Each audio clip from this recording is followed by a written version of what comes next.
myself again. But it's the only way you're ever gonna learn. You look back and it's all in the past.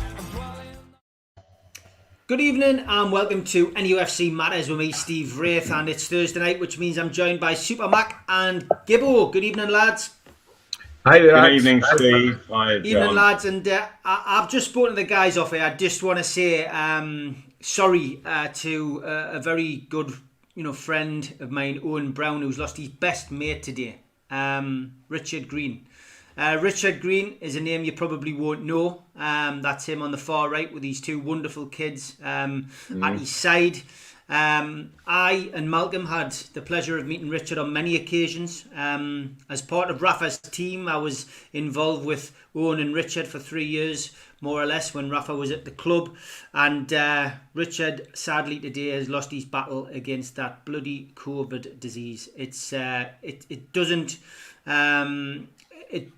doesn't surprise me that Richard put up such a good fight, because he was a great guy, but unfortunately COVID won the battle. And my heart goes out to Richard's family, his wonderful family, and to Owen, who has kept us all up to date over the last few weeks about Richard's battle. I can't really say too much. I am a bit upset and I'm a bit cut up about it, to be honest. It's been a long battle for Richard. He had cancer before that, which he beat. Just been an awful couple of years. But I just wanted to pay tribute to him. He was a great guy, very well respected in football circles. He had a lot of enjoyment and a lot of good times in his life. But he also put a lot into other things. But he'd be sadly missed. And I just want to say rest in peace, Richard. God bless you. And I know, Malcolm, you may want to say a couple of words because you met him. I did.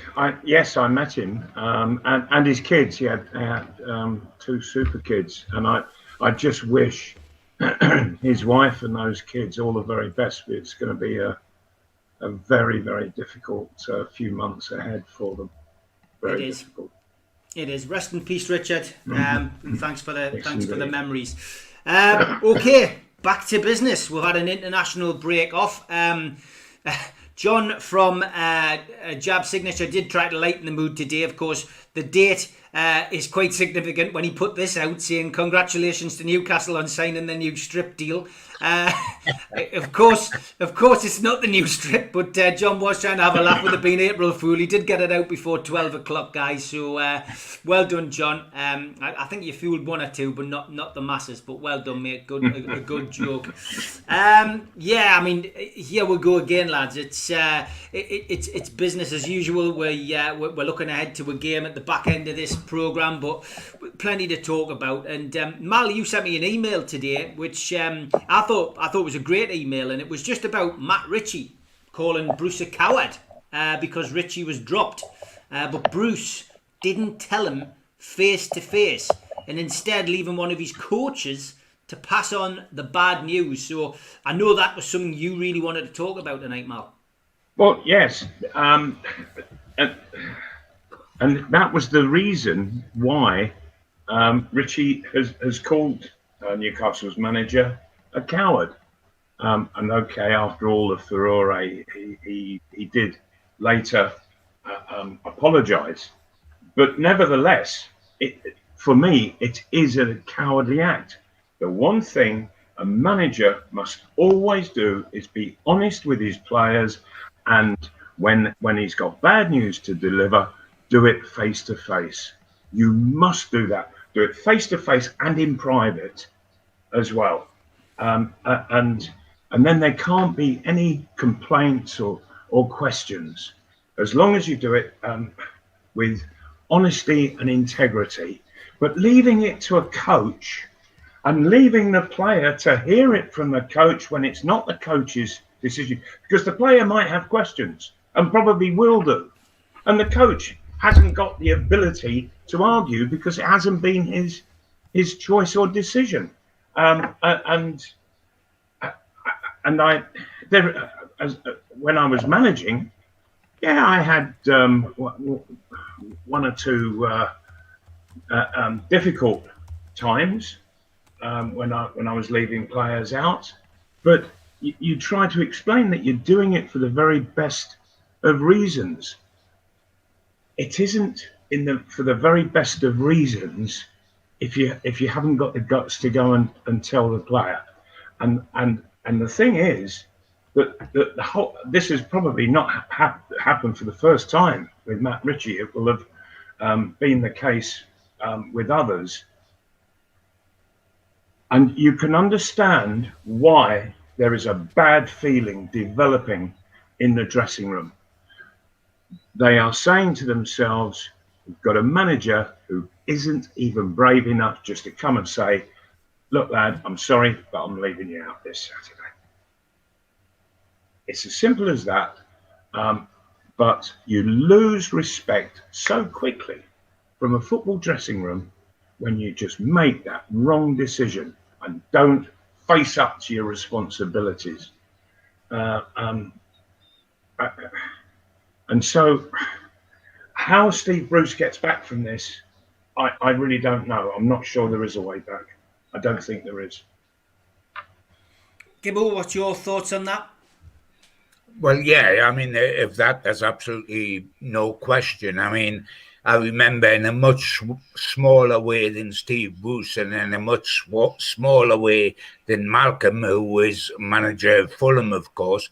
I was with Gateshead for 11 years as owner.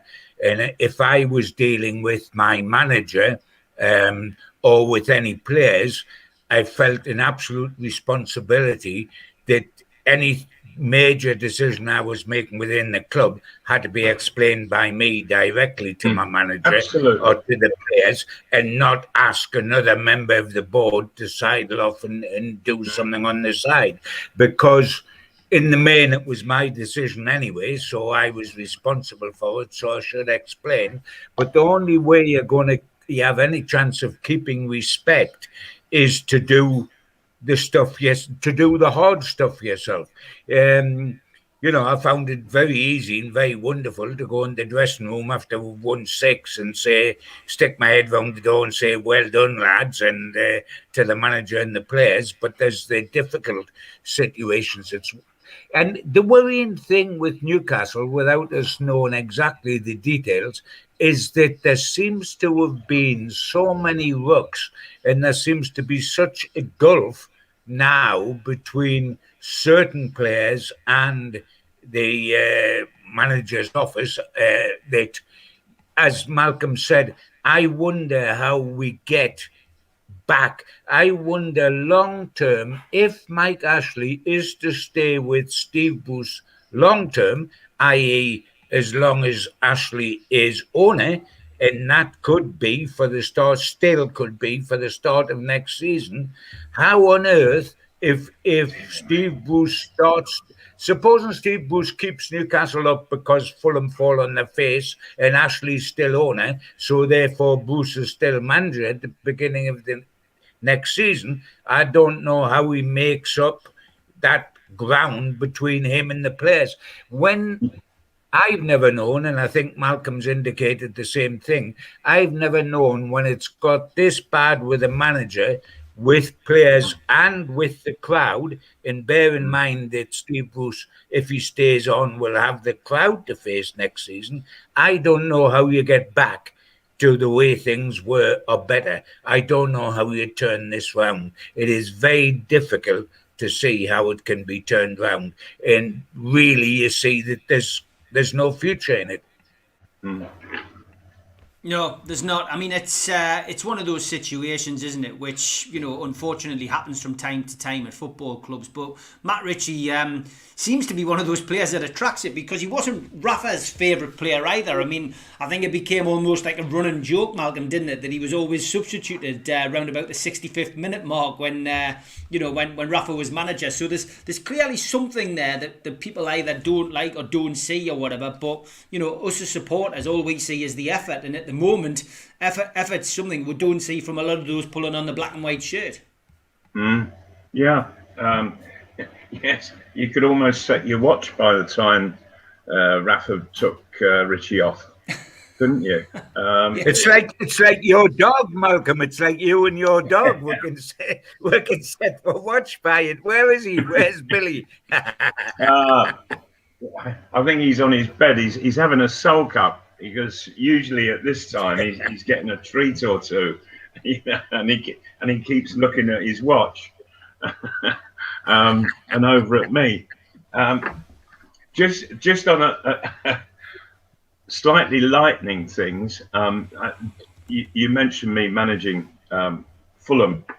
I had an occasion. We were in the second division, and we were drawn in the League Cup away to Liverpool. And so I went with my coach, Ray Harford, up to Anfield, and we watched Liverpool absolutely destroy, I think it was West Ham, absolutely destroy them, beat them 4-0 or 5-0. And Liverpool were absolutely fantastic in the football they played. Dalglish up front with Ian Rush, and they were very much a 4-4-2 in that respect. And we would, and so Ray and I were driving home back down the south, and he said, what kind of a side are we going to pick against this Liverpool side just to give us a chance? And I said, as I was watching the latter part of the game, I said, an idea came to me. I said, it's outrageous, really outrageous. And I said, do you want me to explain it? He said, yeah, go on. I said, well, how about we leave Roger Brown out, who was our centre half, number 5. I said, we play the 2 fullbacks, who were 2 kids. And Paul Parker was one, Jeff Hopkins was the other. Both went on to become internationals, one for England, one for Wales. And they were both, I think they were 18 at the time, but really good players. And I said, how about we put Jeff Hopkins on Ian Rush, Paul Parker on Kenny Dalglish, and we have Tony Gayle, who will act not as a back sweeper, but as a front sweeper, and look to, as much as possible, stop the ball from coming in to the forwards. And Ray said, oh my word, he said, that really is really far-fetched. And I said, think about it. Anyway, I saw him the next day, and he said, I think we've got to have a go. Now, my problem was that I had to drop Roger Brown, who was playing brilliantly. And that really is a problem. And so I called Roger into my office, and I said, Roger, sit down. I said, this is nothing to do with you personally or as a professional or as a centre half. I said, but times are changing, and sometimes managers are going to have to make decisions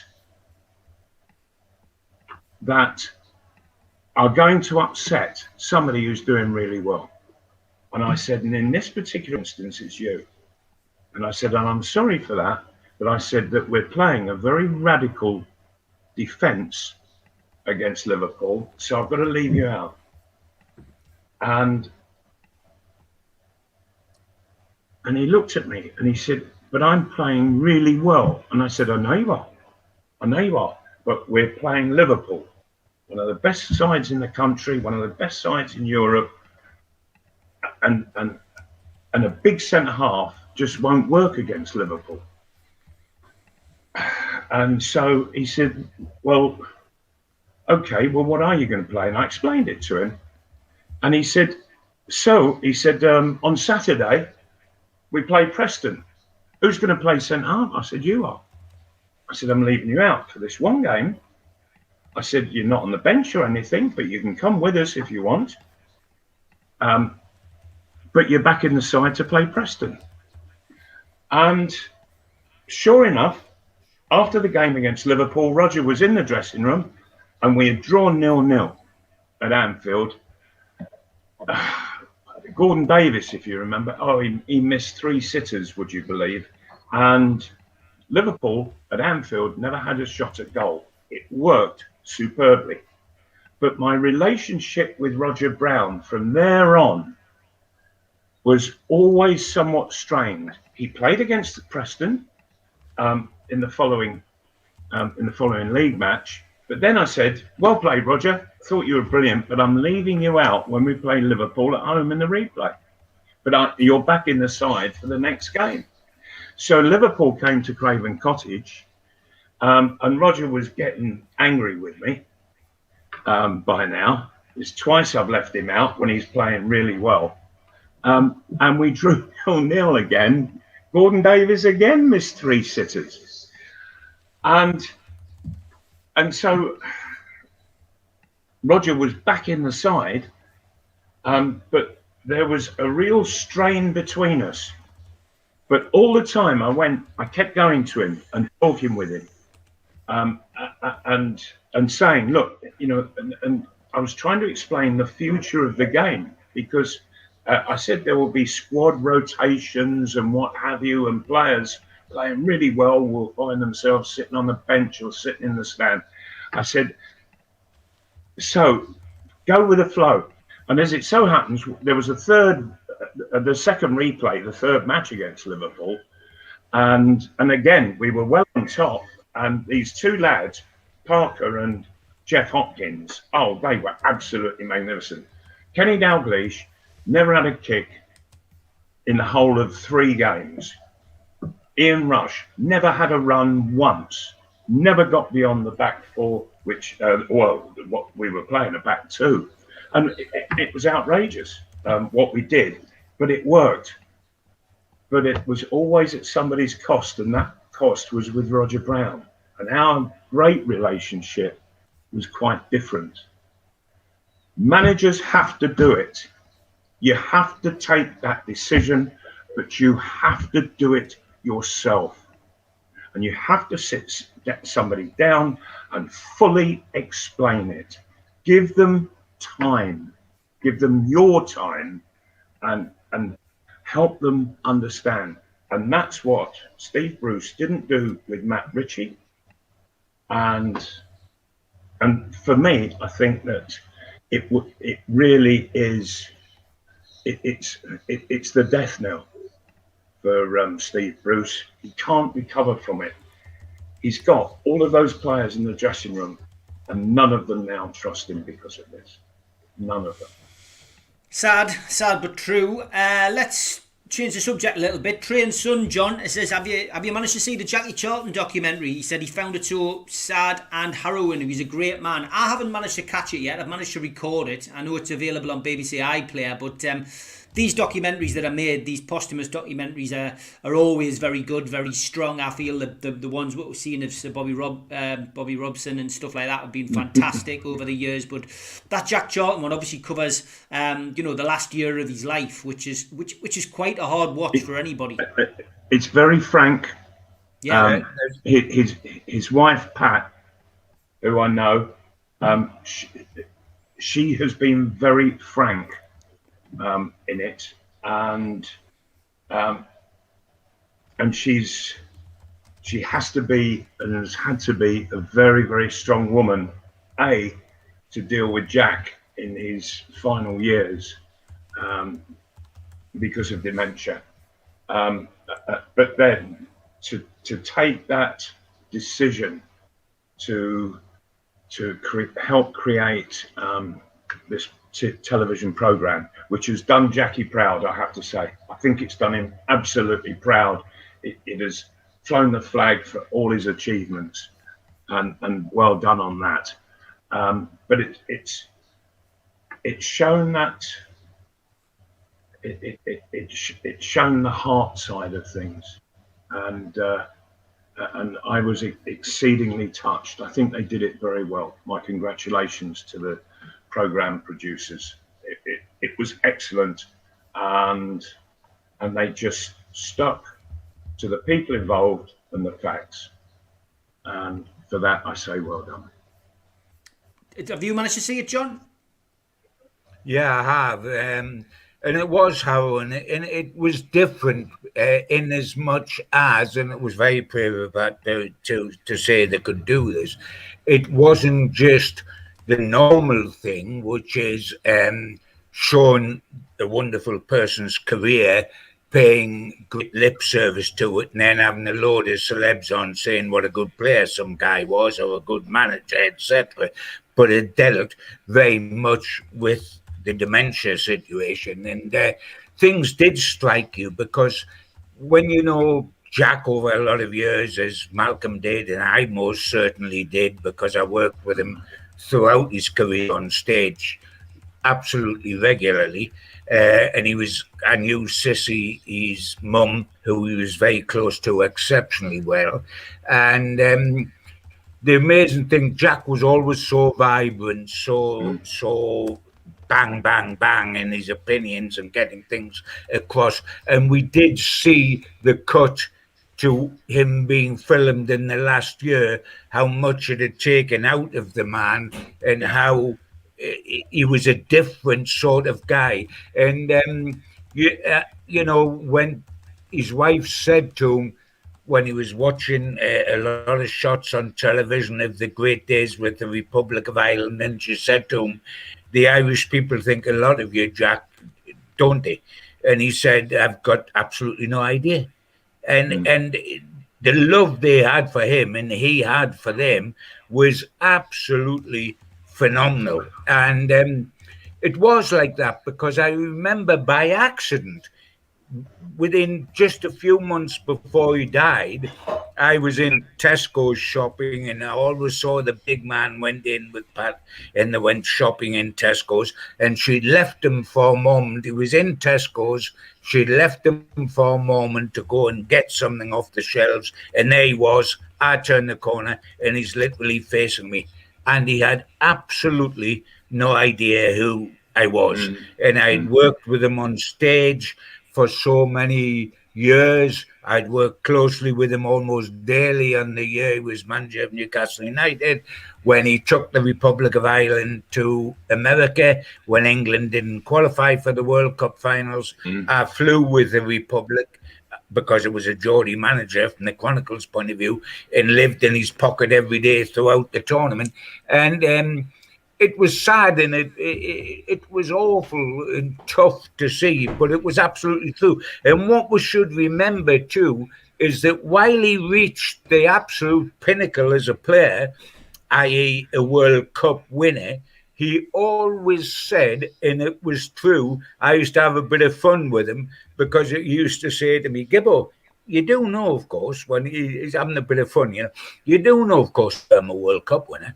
I said, Jack, I just want to tell you for a minute, mate, you're not even the best footballer in your own family, And he used to laugh, like, because Bobby was obviously one of the world's greatest players. I said, don't give me this World Cup thing. You weren't the best footballer in your house, but people remember that. But what they don't remember is how much a better manager Jack was than Bobby, because Bobby tried to go into management with Preston, etc., and couldn't cut it. This fella cut it big time with the Republic of Ireland. Ask Alan Foggin about him at Middlesbrough, where he transformed Middlesbrough, brought them up. And Foggin, running from deep beyond the centre forward, was the key to the whole thing. He was inventive that way. And yes, he played it a certain way, front to back, double quick. And people like Beardsley, they wanted to play beautiful football, and people like Liam Brady and David O'Leary, the centre-half Malcolm knows all about from Arsenal days, they got ruthlessly eliminated out of play because it wasn't the way, although they were absolute magicians because of what Jack wanted the player. But it was a wonderful, make certain you watch it, Steve, because it's a wonderful, wonderful watch. It does pull at the heartstrings, but I think that's the strength of it as well, that it wasn't a straight cut and paste tribute done on the cheap. It was done with dignity and shown what can become footballers. And let us bear in mind, although the tie-in wasn't automatically made, that this fella headed footballs for fun. So when we go into the dementia thing and where they're heading footballs, Jeff Astle, etc., that was very much part of Jack. But as we touched on last week, guys, can you remember when we paid a little tribute to Peter Longman at the end of it. Leeds in the last year have lost 4 of the greatest players they've ever had in Jack, Norman Hunter, Trevor Cherry, and then Peter Longman. 4 all-time greats all went in the 1 year when Leeds went back in the top division. Ironic, isn't it? But they were wonderful, wonderful players in it. What was a great, great Leeds side. Yeah, fantastic. There's a question on the screen there for you, Gibbo, from Jason Carter. He says, can I specifically ask a question to Gibbo? He says, why is the current captain of Newcastle United still wearing the armband? We need leadership on the pitch, especially right now, and he brings nothing. Well, because the current head coach, who's off the pitch, may not be producing the same sort of, or he may be producing the same sort of leadership as Lascelles is producing on the pitch. I do understand where that question's come from, because I've always loved strong leaders, big leaders that lead from the front in the way going way, way back to the Fairs Cup days with Bob Moncur, all the way up to Alan Shearer skippering Newcastle United of the much more recent times. And these were decisive leaders who got a hold of the whole team and shook the living daylight out of them when things weren't going well. We haven't got that here. And I'm not certain.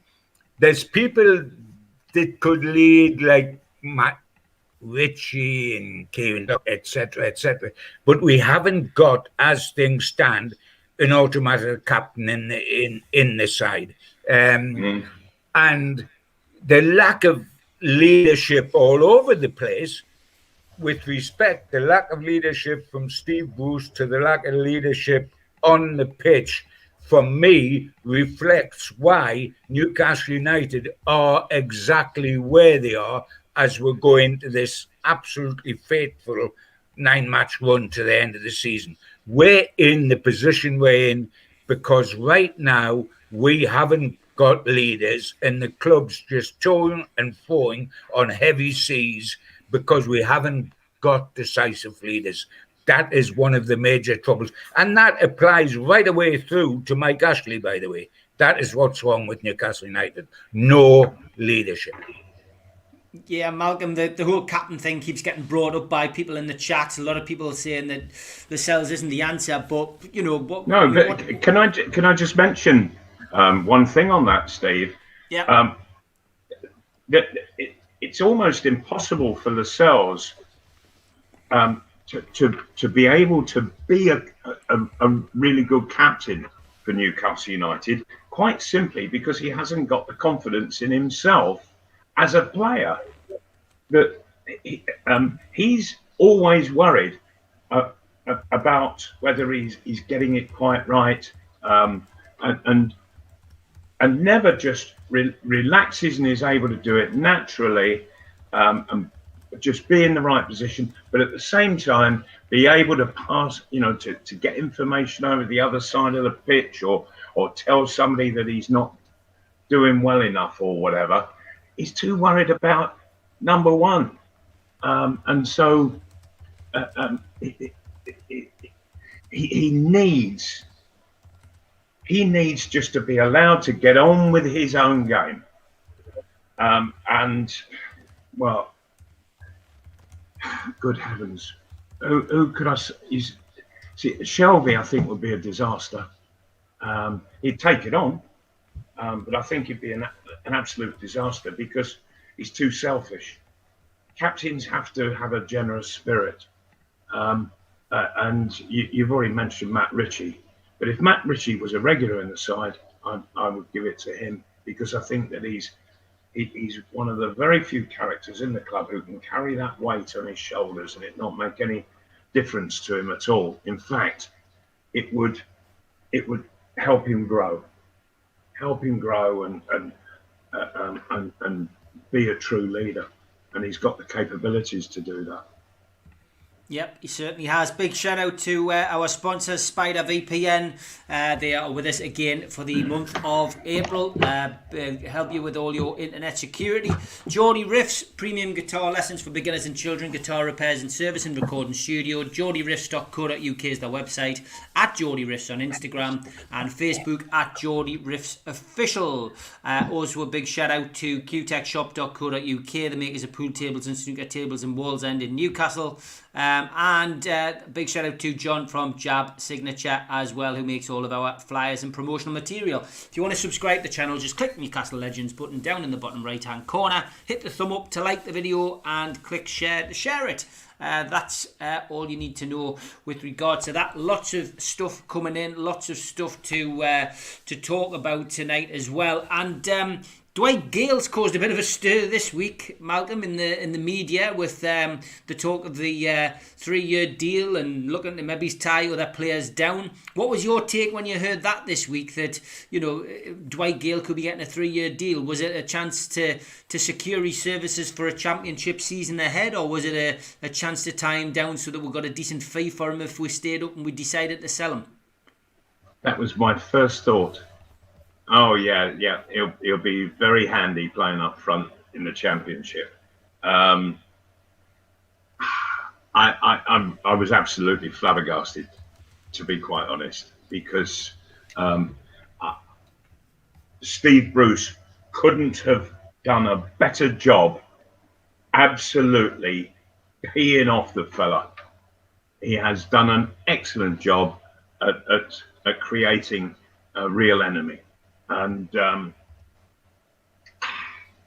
then he's offered a 3-year contract. So whose idea was that?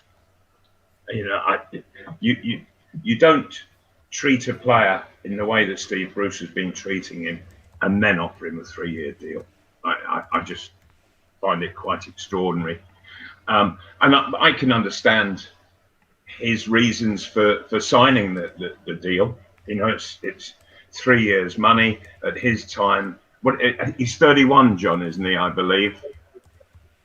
Yeah, he's 31. That's right. Yeah, 31 years of age. So that takes him to 34.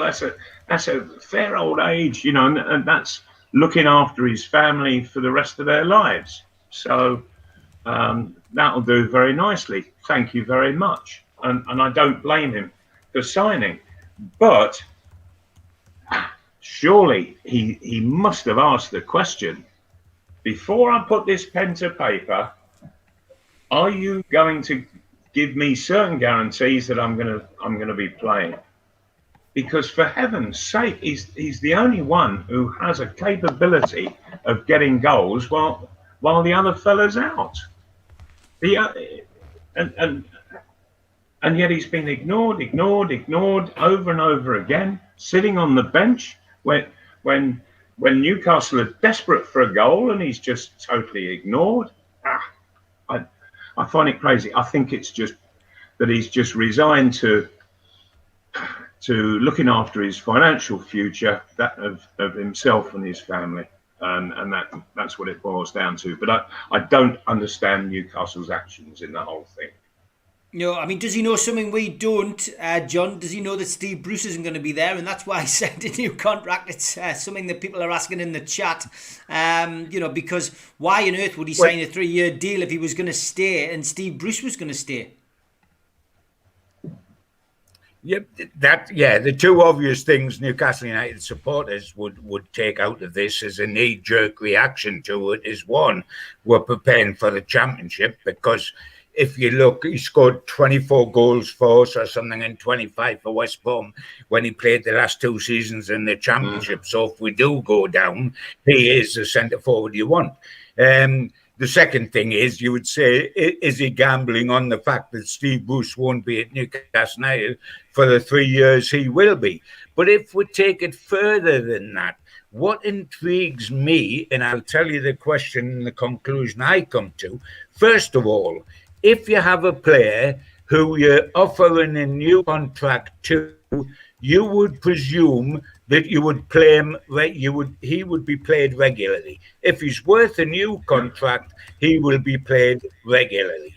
You look at it the other way, which is what's been happening to Gayle. And if you are not used at all, and he's had 2 Premier League starts all season, and that includes right now when all 3 of our front players, Wilson, Almiron and San Maximum, are not fit, and he's only got 1 start in that time, and it was on the wing. So he's had 2 Premier League starts this season. So you think that he's automatically a free transfer, don't you? So if you then work out how Newcastle can consistently not pick him and yet offer him a new contract, how is that possible? And the only way that is possible is that if the guy in charge, i.e. Steve Bruce, is what his title tells you he is, which is head coach as opposed to old-fashioned manager, which means he picks the players from the players he is given and is not in charge of player planning, i.e. he doesn't pick who Newcastle players are, who Newcastle United are going to sign, and he doesn't pick who's going to get contracts and who's not. That's done somewhere above his head, and he merely picks the team. That is the only way you can put together that Gayle has got a new contract offered at Newcastle when, with only 9 games left to play, he's only made 2 league starts all season. Yet, should we be surprised? Think, guys, if this, a year ago, Andy Carroll, so injury prone and without goals, come to the end of his contract and was given a new contract for this season. Totally out of the blue. We weren't expecting it. He had a new contract. At the moment, he is totally ignored. He is not being played after his new contract. And the third example of this contradictory way of thinking is Matty Longstaff. At the end of last season, he was frozen out of the team and supposed to be going to Udinese, etc., etc. We suddenly announced that we've done a new deal with him and he's staying. Glory, hallelujah. The local kids that makes good is actually staying. And what's happened after he signed the new contract? He's frozen out of the team now. Steve Bruce is not picking him. So Steve Bruce is not picking Matty Longstaff that got a new contract. Steve Bruce hasn't picked Andy Carroll that's got a new contract. And Steve Bruce isn't picking Dwight Gayle who's got a new contract. So what does that tell you? Is he in charge of deciding who gets a new contract? Or does the guy that's recruiting such players as Joe Linton and Kraft and Hendrick also deciding who's worth keeping at Newcastle United? I think there's such a contradiction between players getting new contracts and players actually being selected in the team that it makes you ask the obvious questions. It is staggering. As Malcolm said, I can totally understand why Dwight Gayle is doing it, because he's got to get the last hurrah in a good contract. And if he gets 3 years at Newcastle United, if they go in the Championship, he'll score a barrel load of goals. If he stays here in the Premier League, maybe Steve Bruce won't be manager for the next 3 years. So you can see why the player did it, but Newcastle are just being totally contradictory, and it's flabbergasting. It is. Absolutely, John. I couldn't agree more. Yeah, I mean, it's a strange old time to be a Newcastle fan. It really is, especially really with this takeover still no further in sight. Newcastle precariously close to the drop zone and the relegation trap door, and essentially each game's a cup final now, really, isn't it, Malcolm? We're going into every game now knowing that we need to get points. We are, and when you look at these remaining fixtures, there's only one that you can reasonably say that Newcastle should get 3 points from, and that's Sheffield United at home. Are they going to get 3 points at Burnley? I doubt it. Will they get 3 points at Fulham? It's going to be it could well be a hell of a final 90 minutes to the season. down at Craven Cottage. But between now and then, if Newcastle get more than 3 points, I should be quite surprised. Very surprised, in fact. I mean, Malcolm, are we basically hoping that Fulham don't do it? Are we hoping that Fulham's form is, is that bad that they just don't manage to get out of it? Is that where we're at now, do you think? We're relying on favours? If we are, it's frightening. It really is frightening if that's what Newcastle United are relying on. But you may be right, Steve. You may well be right. But nevertheless, it's one hell of a gamble, isn't it? To rely on the opposition not being able to pick up points. Fulham will get 3 or 4 points between now and the end of the season. And I can only see Newcastle getting points against Sheffield United. I mean, I'm leaving the last game of the season out. It could come to that last game of the season, Malcolm. I mean, the Malcolm MacDonald derby. Yeah. Yes. Oh dear. It's a very nervy finish to the season for everybody connected with the two clubs, I have to say. All supporters. But the one thing that Fulham have got in their favour is that they have a terrific spirit going for them. And the one thing that Newcastle haven't got is spirit at the moment. I'm not seeing it on the pitch at all. And I'm not seeing it sort of oozing out of the training ground either, all that's going on. And we're seeing bizarre things happening, which are almost inexplicable in terms of Gayle getting a 3-year contract when they don't play him and so on and so forth. It's all quite bizarre. It is. I mean, how do you feel at the moment, Malcolm? Are we going to survive? A lot of people asking in the chat, do you think we'll stay up? David Reed, who is an avid watcher of the show, he gets on the 5-minute rant every week as well, and has he say very eloquently.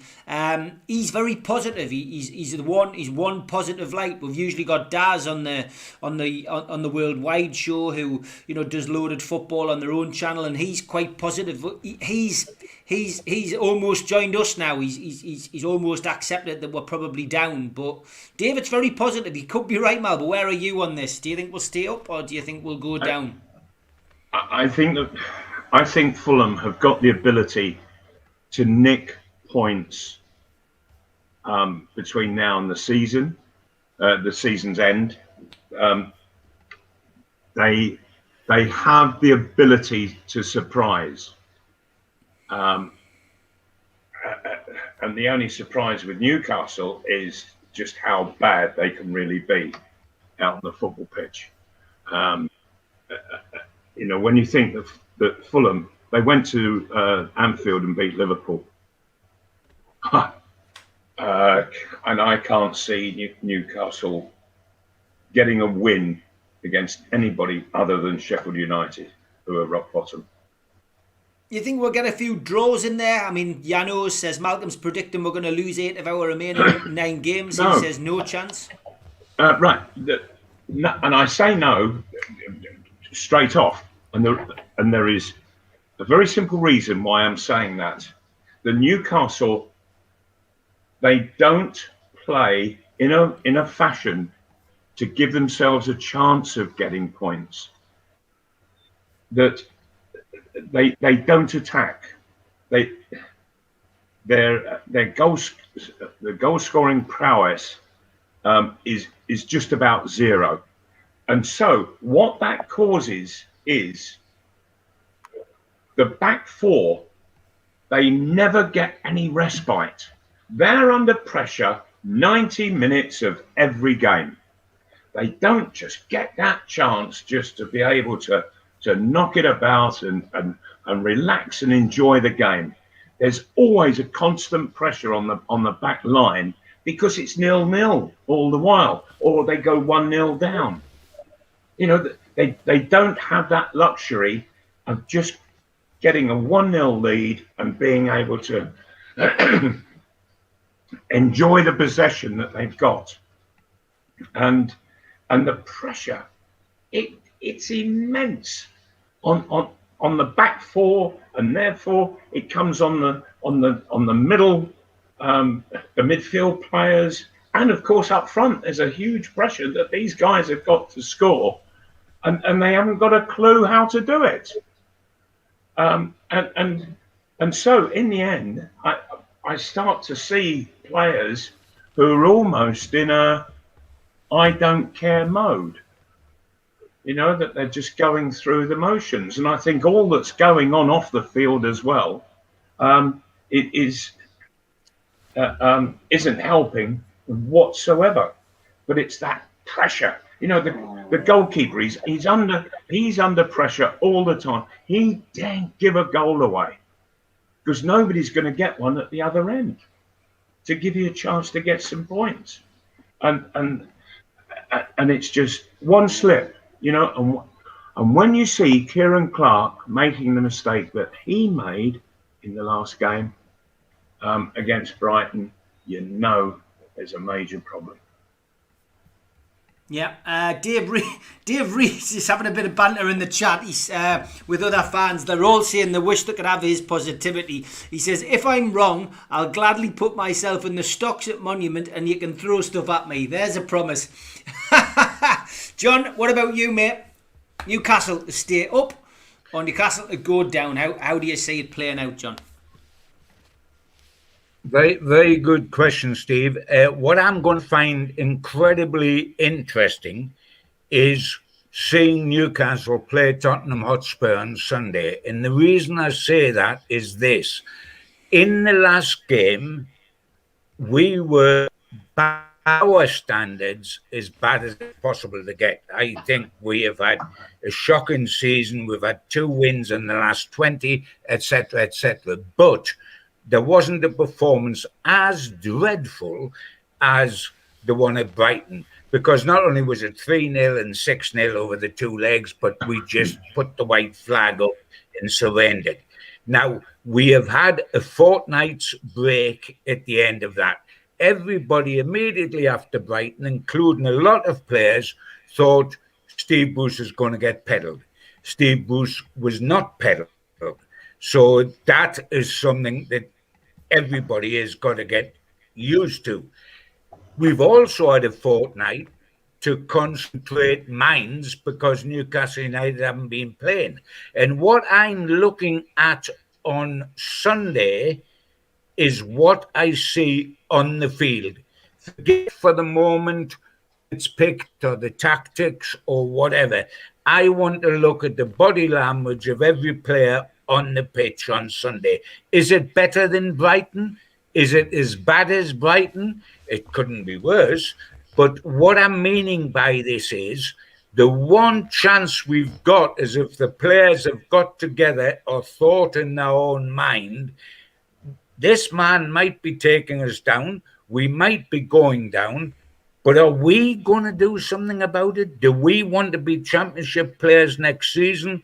Are we going to get together and say we're not going to allow this to be foisted onto us and we are going to do something about it? So the body language of the team for an hour and a half on Sunday will tell me exactly what we're going to get in the remaining 8 games. Because if it's as bad as against Brighton, we're down. If there's some defiance or some togetherness, and maybe this is down to Lascelles, maybe it's down to Jones, maybe it's down to just every individual. But the main hope Newcastle United have got of remaining in the Premier League is the attitude of the players out on the pitch. And their body language will tell me on Sunday, it'll either confirm the worst that we're going down, or it will give some hope that the guys that have got to do the hour and a half every week are going to have at least have a pop at it. So Sunday's going to tell me everything about whether we're down or not. Outside of that, I'm relying on. Yeah, okay. 2 wins, okay, Burnley John. and Sheffield United, and a draw somewhere, says Tim Kent. Go on, Mal. Okay, John, on that, it usually takes somebody with spirit, courage, and a personality to get in there and get the thing going in the first place of what you're describing. Who's going to do it? Because usually it's the skipper, but Lascelles is not that kind of person.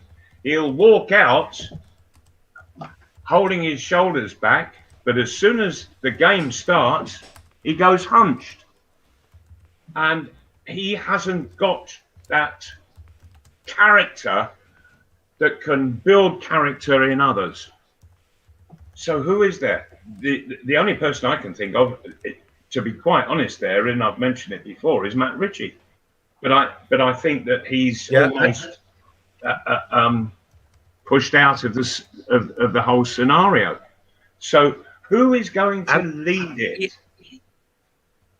Well, I'm hoping we're talking about in the dressing room, we're talking about in the last fortnight, and not just on the pitch. I'm hoping that people like Kieran Clark and people like Dummett will get a grip of the guys. I'm hoping that in the last fortnight, people like Isaac Hayden, who cannot play in the games, but will get a grip of the side. I'm hoping that when we go on the field with people like Hayden and Clark and Dummett saying this is last chance saloon, we owe it, we've got to do it, we've got to try, we've got to give it an effort. And I'm hoping seeing Almira running back to front like the Duracell bunny, and perhaps Wilson being involved in that game will give some of the jelly babies a bit of backbone.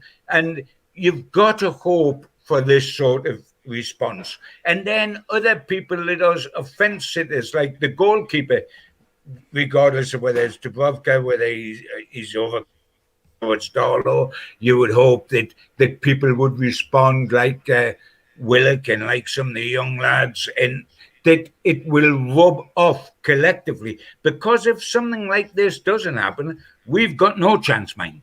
If something like this doesn't happen, we've got no chance. But there ought to be enough backbone in the side, although it hasn't been shown. There ought to be enough ability in the side for us to finish fourth bottom. We're not asking too much. We're asking to finish fourth bottom. But what I'm saying is, this is the last chance they've got. If they don't, I'm not talking about the result against Spurs, although that is hugely important. I'm talking about what my eyes see. And the last chance, if we don't see anything to hang our hopes on in that hour and a half, we're down. But this is a chance to see something. They've had a fortnight to think about it. They've hit rock bottom. You know, if you've got problems in your life, sometimes you don't start coming back up until you actually hit rock bottom. They've hit rock bottom at Brighton with 2 wins out the last 20 in that performance. And I'm not suggesting for 1 second this is going to happen. I'm just suggesting this is the only chance we have.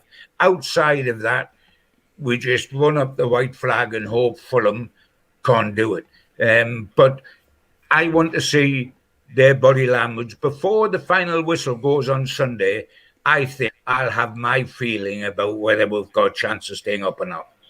Well, it'll be a very interesting Thursday night next week, won't it? Will be. Well, it's, look.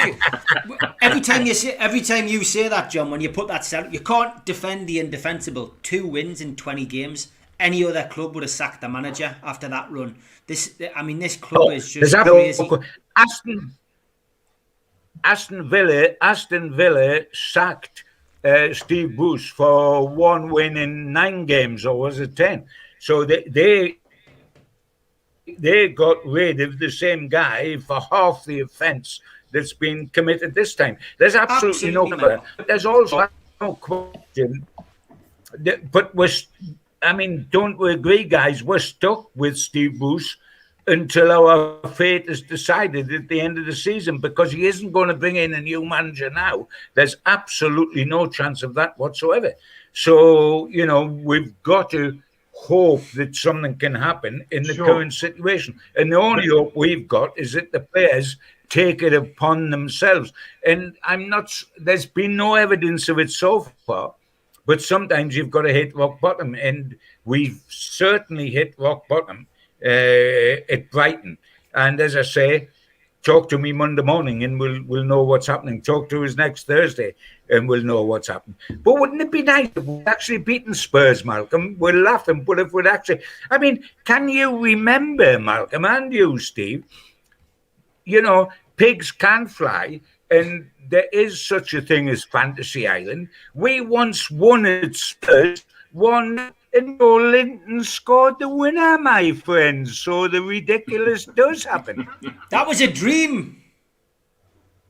It happened, though. It happened. Yeah.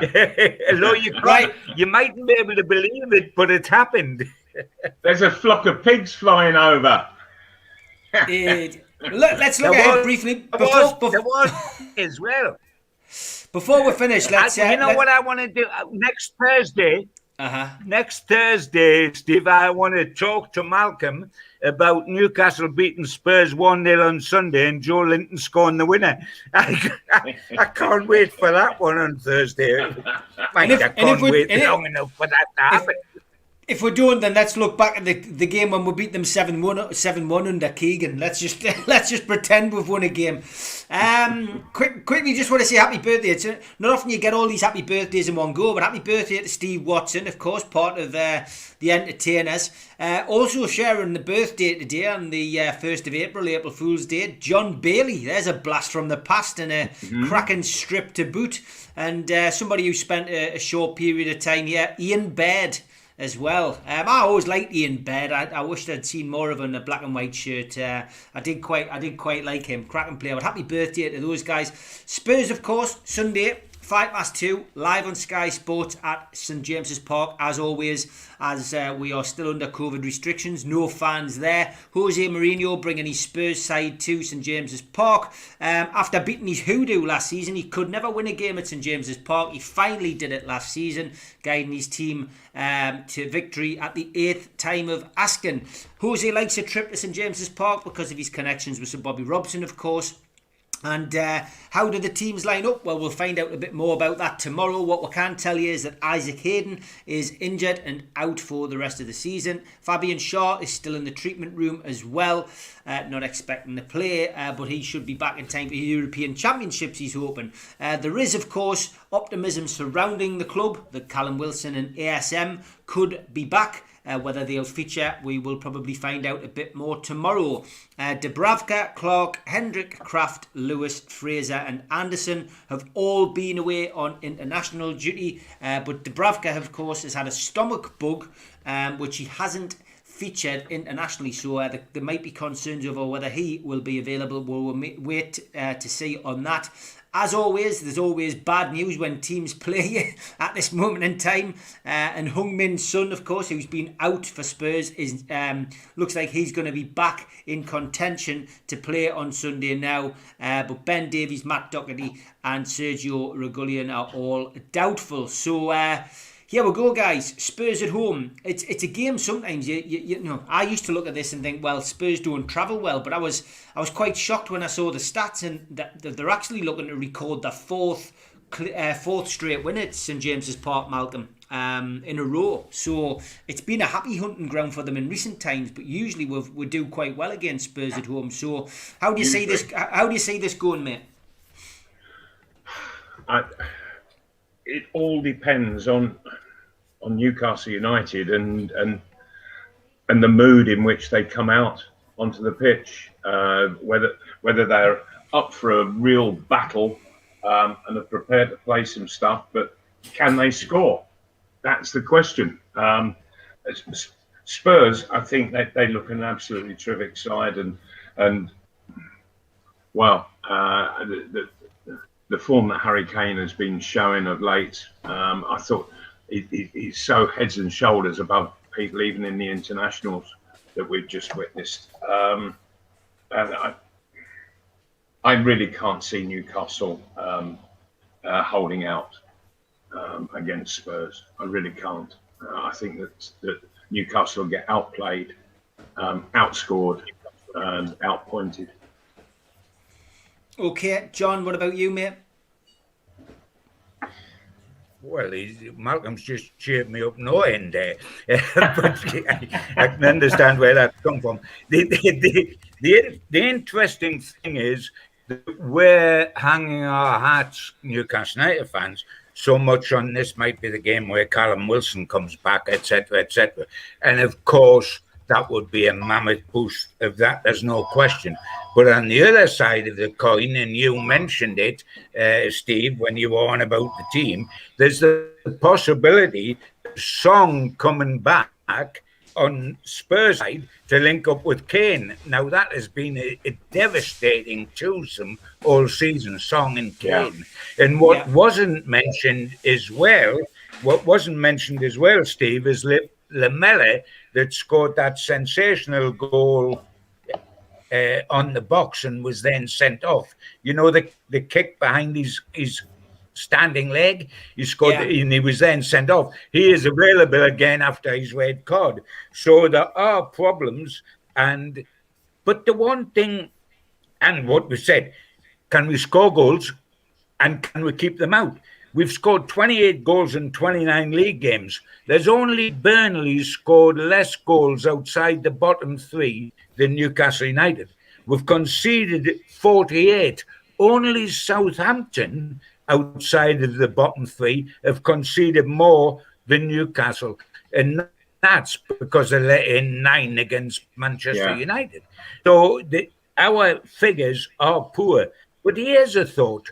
Newcastle United, I don't want them to be able to hide behind, oh, well, we're playing this fabulous side, Tottenham Hotspur, Kane, Jose Mourinho, we have no chance. They are not the side that they used to be. Before the last round of games, they had lost against Arsenal in the London Derby and they'd been knocked out of Europe by Dynamo Zagreb when they had 2-0 lead and they blew it. And if you remember at that time, Jose Mourinho was being linked with Steve Bruce, saying who's going to get the sack first between the two. Now, I know it's all relevant. Their crisis is a damn sight easier than our crisis. But do not let Newcastle United think that this side's unbeatable. They're not unbeatable the way they're playing at the moment. So you've got no excuses, guys. Don't hide behind that. Get out and get the job done. You know why? Because you didn't do it against Crystal Palace. You didn't do it against Sheffield United. You didn't do it against Brighton. So now you've got to do it against the big name sides. Get on with it. P.S. I think Newcastle will lose, but they might get a 1-1 draw. They might just. But I tell you what, they've got to. You're hedging your bets. They've got to turn They've got to turn a no-hope game into a win somewhere.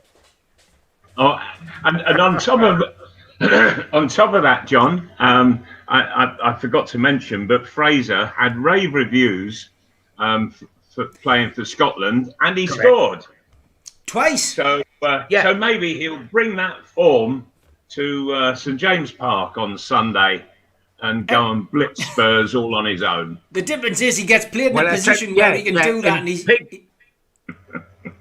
Pink Pig's offline again now because for us he's been an absolute disaster.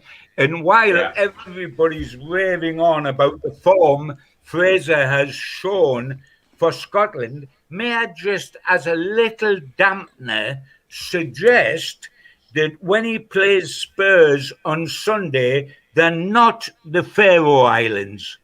I could score against the Faroe Islands now. So, but he's not playing the Faroe Islands on Sunday. So perhaps we shouldn't get too excited at a 5'4" guy getting a back post header to score against Faroe Islands, because this is Tottenham Hotspur, not the Faroe Islands. But hey, Good luck to him. I hope we win 2-0. Ryan Fraser scores and Joe Linton scores. And those pink pigs are out again, just passing my window.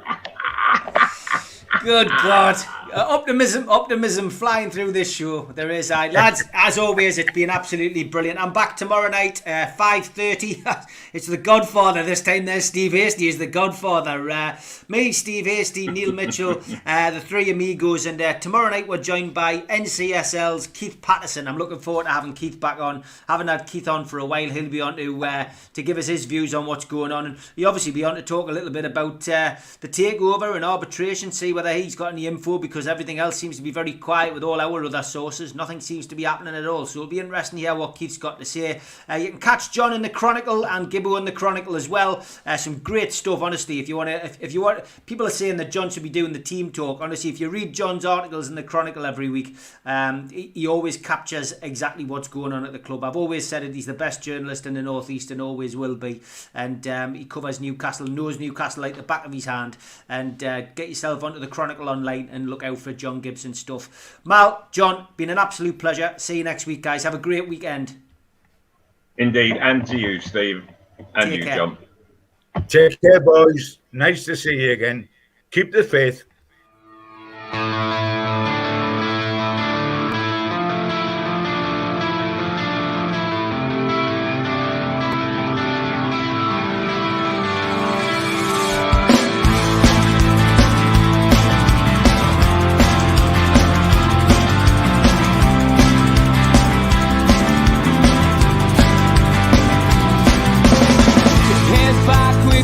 Attack. It feels like I've been talking to myself again, but it's the only way you're ever gonna learn. You look back and it's all in the